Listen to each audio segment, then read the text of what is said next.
Shalom Bapak Ibu Saudara yang dikasihi Tuhan, pagi ini merupakan pagi yang penuh dengan sukacita, amin. Kita semua boleh menikmati kembali kebaikan Tuhan di pagi hari ini. Dan oleh sebab itu saudara, mari kita persiapkan hati dan pikiran kita untuk kita datang menyembah Tuhan. Kita menerima kabar baik agar iman kita dibangun dan juga kita menyiapkan agar kita mau bersatu dengan tubuh dan darah Yesus. Satu ayat firman Tuhan dari Mazmur 62 di ayat yang kedua dikatakan, hanya dekat Allah saja aku tenang, daripadanya lah keselamatanku. Maka pagi hari ini saya percaya menjadi pagi yang indah, saat dimana kita berhadapan dengan Tuhan, kita boleh memandang wajah Tuhan, merasakan kebaikannya, dan supaya kita juga terus kita dapat bersekutu di dalam kasih Tuhan yang melimpah di dalam kehidupan kita. Mari kita hampiri Tuhan saudara, mari datang di tahtanya. Saat indah ku berhadapan denganmu,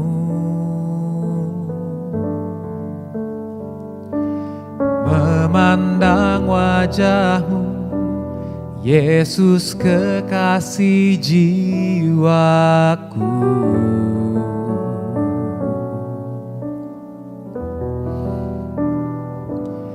Bawa daku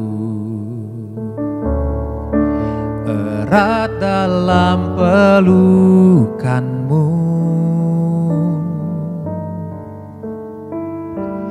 menikmati kasih dan indahnya hadiratmu. Kita katakan hadiratmu Tuhan, hadiratmu Tuhan, ku rasakan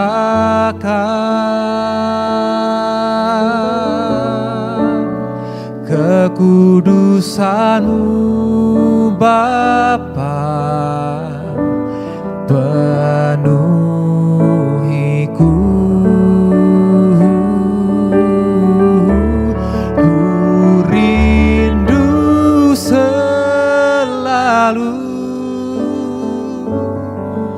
Diam dalam bait-Mu, menikmati kasih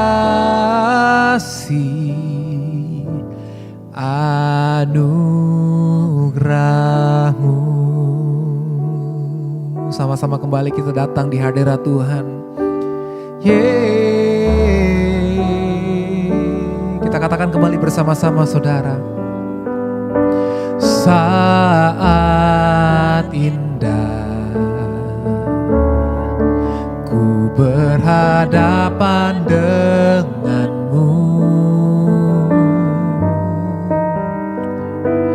memandang wajahmu, oh Yesus kekasih jiwaku. Bawa daku,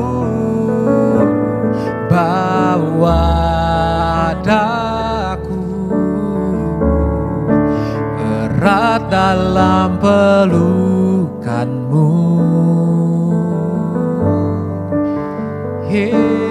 menikmati kasih dan indahnya hadiratmu.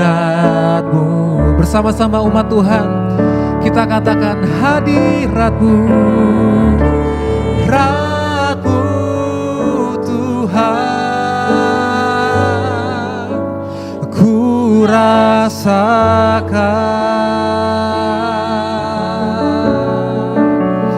kekudusan-Mu Bapa, penuhiku.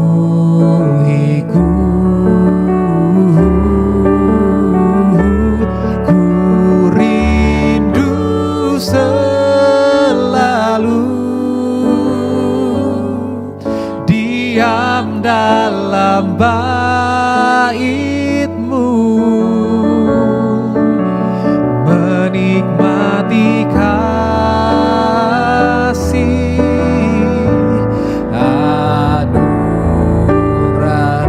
katakan bersama-sama, oh hadirat-Mu, Rabu Tuhan, ku rasakan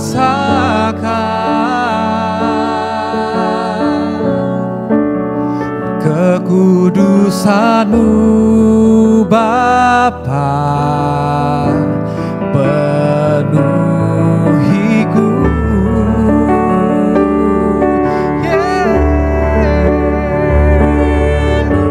selalu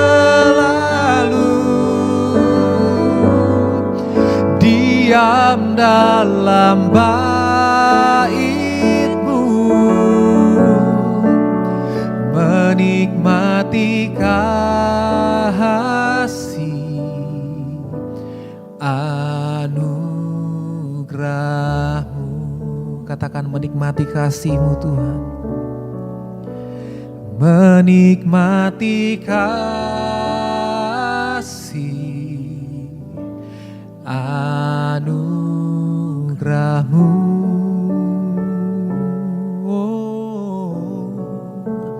Menikmati kasih anugerah-Mu.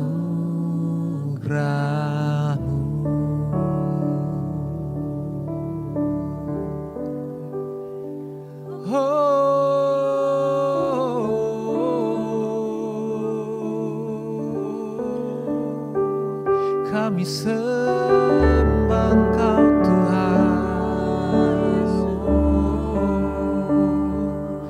kami tinggikan,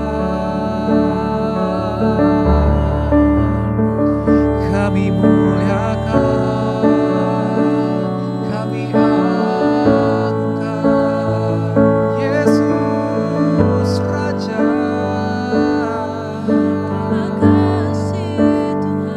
Engkau yang setia,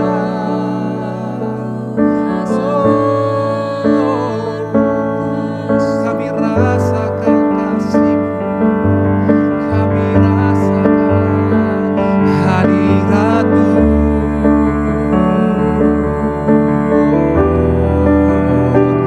hadirat-Mu Tuhan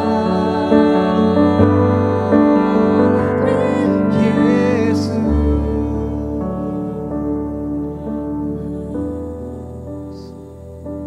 Hanya Engkau satu-satunya Tuhan.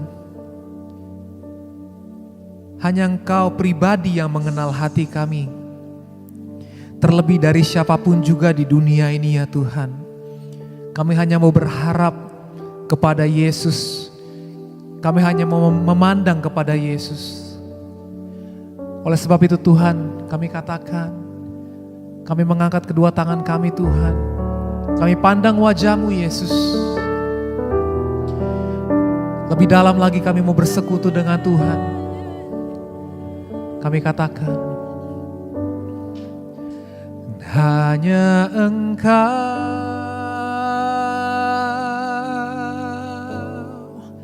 pribadi yang mengenal hatiku.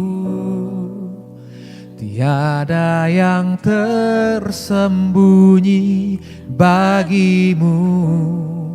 Seluruh isi hatiku Kau tahu, dan bawaku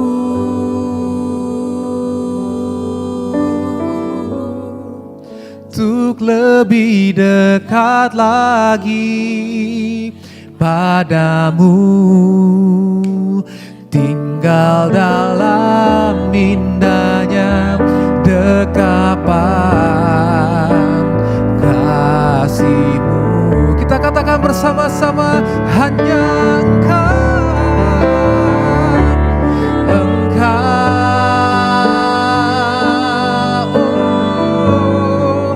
pribadi yang mengenal hatiku.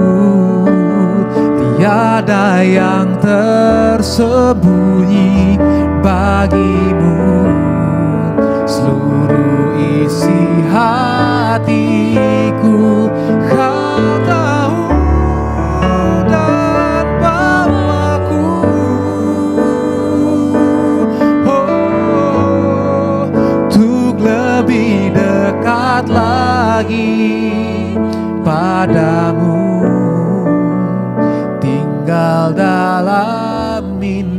indahnya dekapan kasih-Mu. Oh, tinggal dalam indahnya dekapan kasih-Mu.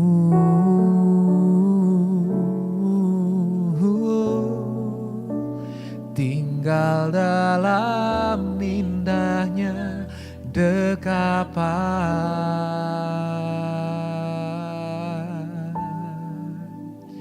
kasih-Mu.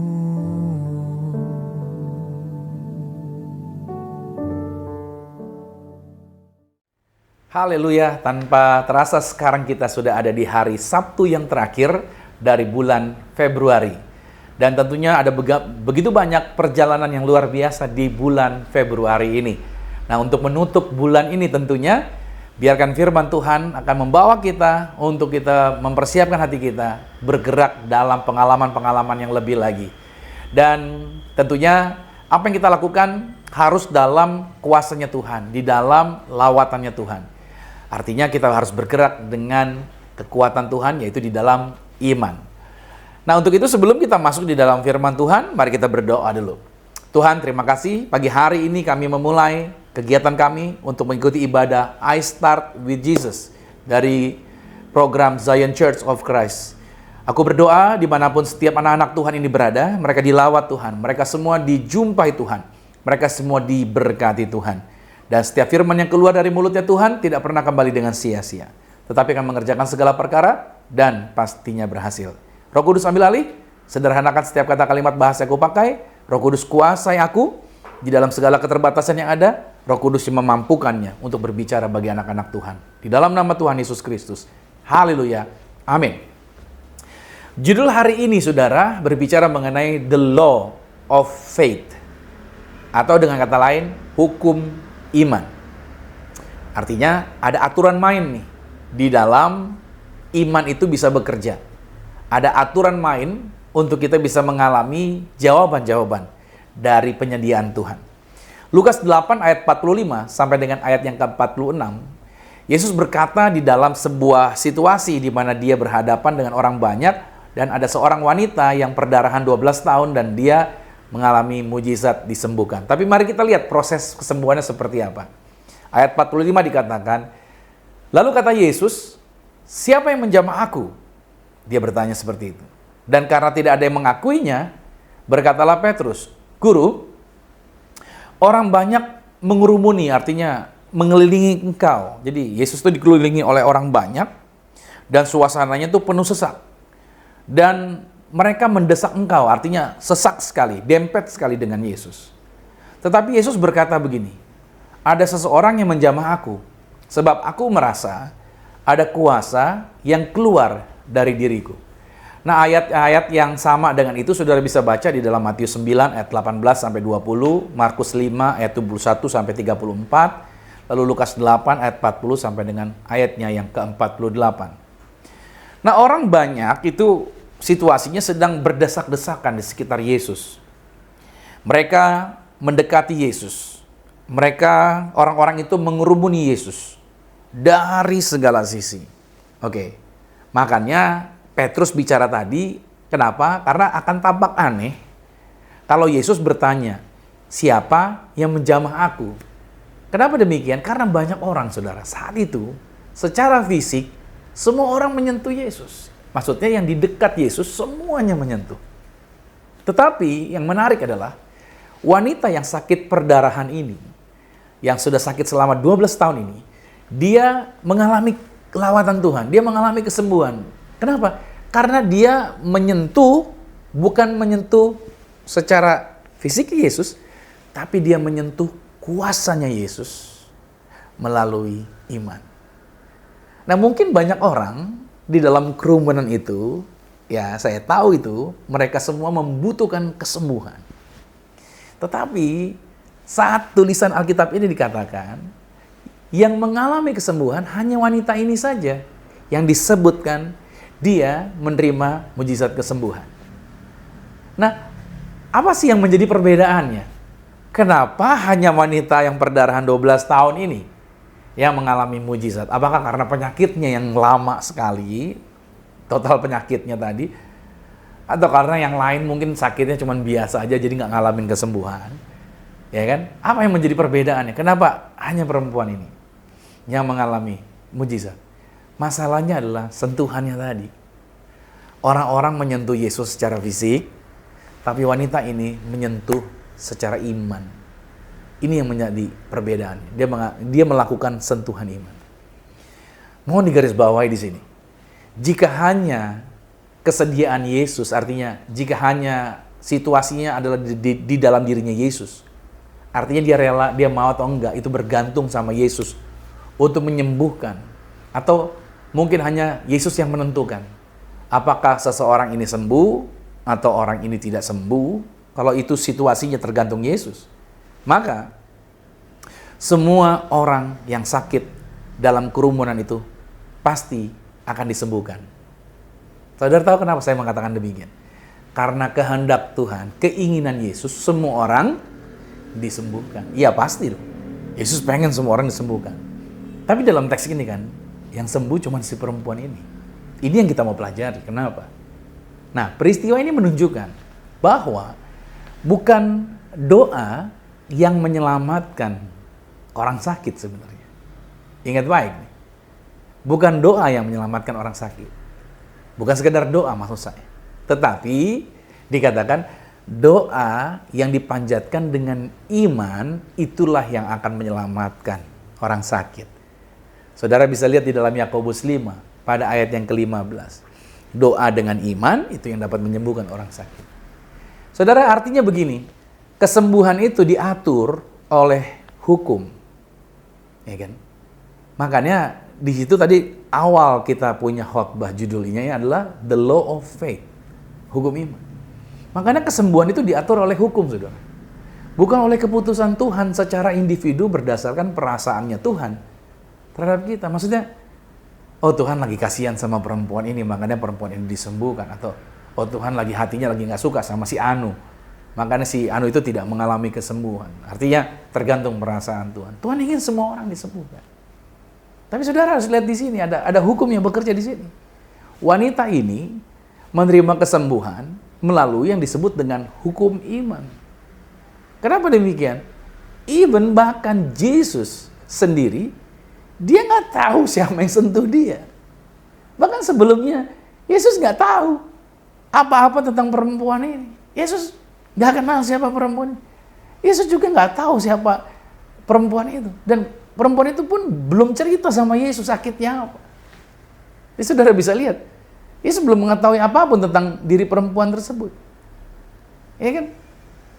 Seringkali kita berpikir permohonan yang penuh emosi kepada Tuhan, itu akan menghasilkan kuasa, akan menghasilkan mujizat. Padahal enggak, saudara. Permohonan emosi kepada Tuhan tidak akan menghasilkan mujizat yang kita cari. Seolah-olah kita mesti nangis guling-guling di lantai. Oh Tuhan, teriak dengan suara bergetar, Bapa di dalam nama Yesus. Gitu. Kau lihat penyakitku, kau lihat masalahku, seolah-olah dengan doa yang penuh perasaan seperti itu akan menarik kuasa Tuhan untuk bekerja. Meskipun mungkin saja Yesus tergerak oleh perasaan-perasaan yang kita timbulkan, yang kita tujukan tadi. Tapi saudara harus pahami, di sini yang diperlukan bukanlah drama-dramaan seperti tadi itu, bukan. Tapi yang dibutuhkan di sini adalah iman. Imanlah yang diperlukan. Seperti perempuan yang perdarahan tadi. Bukan karena Yesus tidak mengetahui kebutuhan kita. Ingat ya. Bukan karena Yesus tidak mengetahui kebutuhan kita. Atau bukan karena Yesus tidak mendengar seruan kita. Tetapi karena sangat sedikit yang memahami bagaimana hukum iman itu bekerja. Ini masalahnya. Sangat sedikit yang paham bagaimana hukum iman itu bekerja.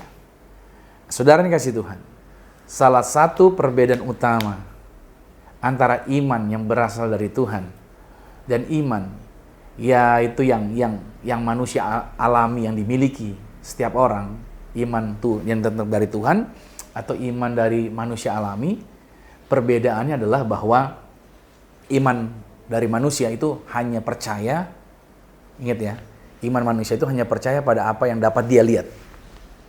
Iman manusia itu hanya dapat percaya apa yang dia rasakan, dia dengar, dia cium, atau dia sentuh, atau dengan kata lain dengan panca inderanya dia. Itu imannya manusia.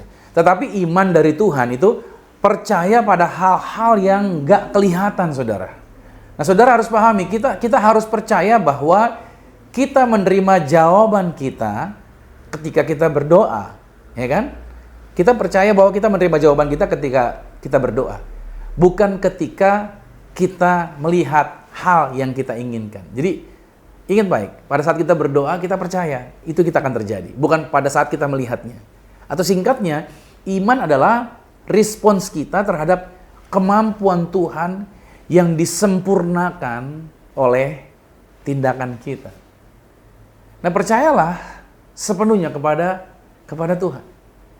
Dan karena Anda percaya, maka tindakan Anda akan mengikuti. Nah, karena saudara bisa melihat kenapa perempuan yang berdarah itu bisa sembuh.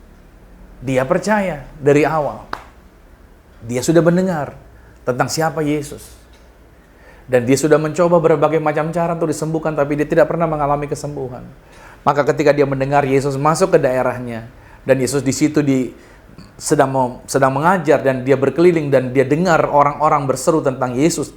Semua orang berkeliling mengikuti Yesus.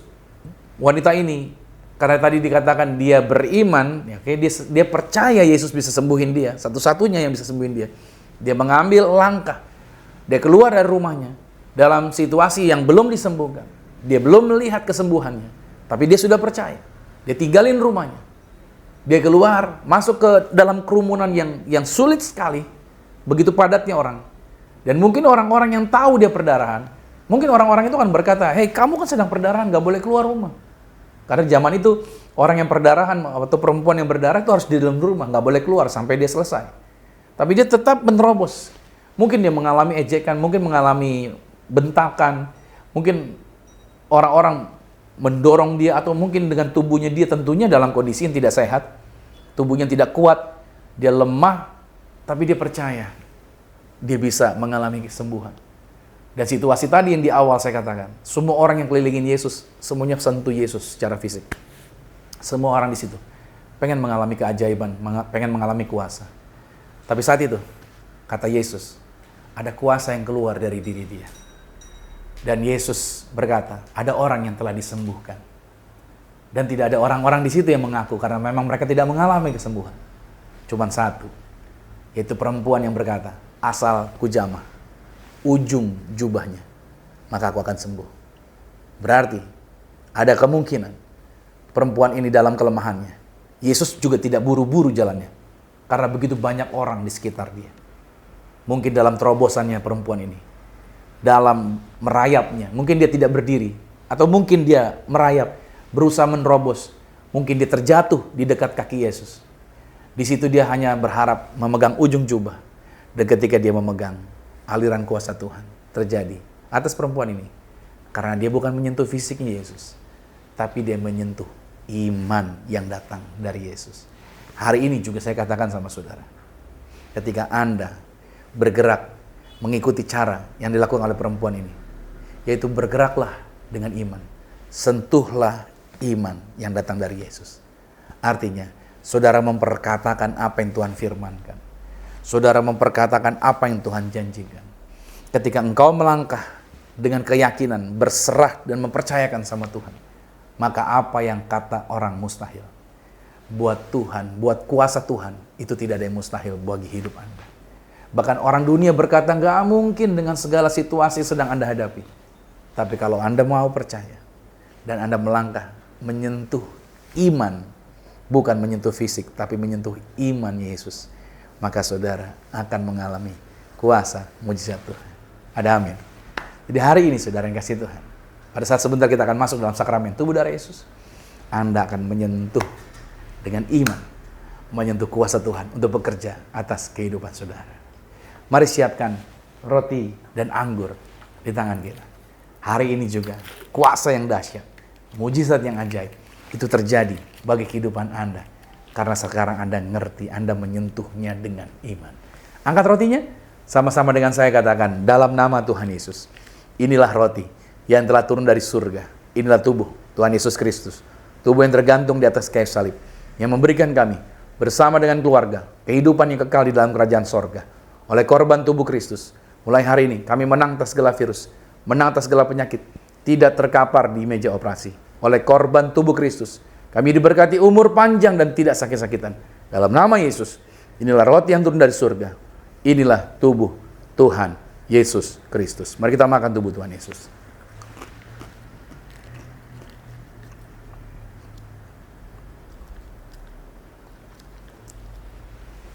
Mari kita angkat anggur ini.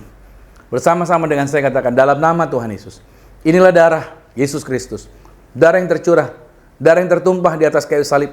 Sebagai perjanjian yang baru dan yang kekal. Oleh korban darah Yesus.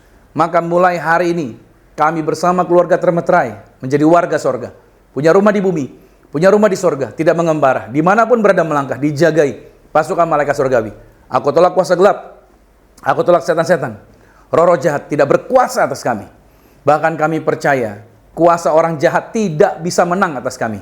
Kami dijaminkan umur panjang. Kami dijaminkan penuh kemuliaan Tuhan. Kami percaya apa yang kami pegang, apa yang kami sentuh, apa yang kami kerjakan di dalam karir, bisnis, proyek, usaha, studi, pelayanan kami diberkati lipat kali ganda dari berkat tertinggi yang pernah kami raih. Dalam nama Yesus, inilah darah Yesus Kristus. Mari kita minum darah Tuhan Yesus.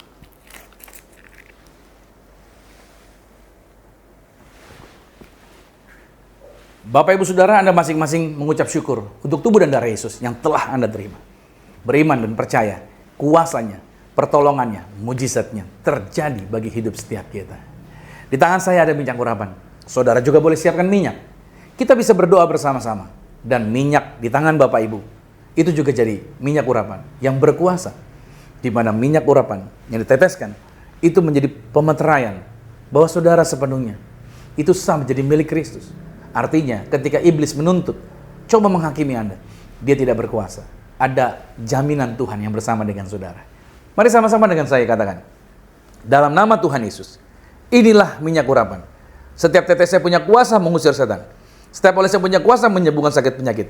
Silakan mulai hari ini, pasukan malaikat surgawi, jagai kami, pagari kami. Dalam nama Tuhan Yesus, inilah minyak urapan. Nah, saudara boleh teteskan di atas kepala saudara. Dan kuasa Tuhan bekerja. Bahkan keluarga Anda, anak-anak saudara, pasangan saudara, bisnis saudara, proyek saudara, Anda boleh berdoa, Anda boleh urapi, dan kuasa Tuhan bekerja terjadi. Amsal 18 ayat 21 berkata, hidup dan mati dikuasai lidah, siapa suka menggemakannya, dia akan memakan buahnya. Perkatakan kata-kata ini di layar monitor saudara. Jadilah orang yang paling diberkati. Ketika Anda memperkatakan kata-kata ini, terjadilah bagi hidup Anda. Sama-sama katakan, saya diberkati, berkelimpahan, telah ditebus, telah diampuni, dibenarkan, diurapi, disempurnakan, diberi kuasa, hidup dalam kasih karunia, berharga, aman, sehat, penuh kemuliaan, fokus pada Yesus, disiplin, percaya diri, pandai cerdas. Saya diciptakan segambar dan serupa Yesus untuk menggenapi setiap panggilan dan tujuannya atas hidup saya. Di dalam nama Yesus. Amin. Doa orang benar, bila dengan yakin didoakan, sangat besar kuasanya. Kita sudah sampai di penghujung acara I Start With Jesus. Saya akan tutup dalam doa berkat. Dan biarlah ini menjadi berkat sebelum saudara beraktivitas di sepanjang hari ini. Arahkan hatimu, angkatlah tanganmu. Terimalah berkat ini. Diberkatilah engkau di dalam usahamu, diberkatilah engkau di dalam pekerjaanmu, diberkatilah engkau di dalam segala aktivitasmu. Siapapun tinggal dengan kau pasti diberkati. Keluargamu diberkati, orang tuamu diberkati, saudara-saudarimu diberkati, rumah tanggamu berbahagia. Terimalah berkat anugerah dari Bapa di sorga. Cinta kasih di dalam Yesus Kristus, kekuatan menghiburan di dalam kuasa Roh Kudus, menyertai, mengurapi setiap kita.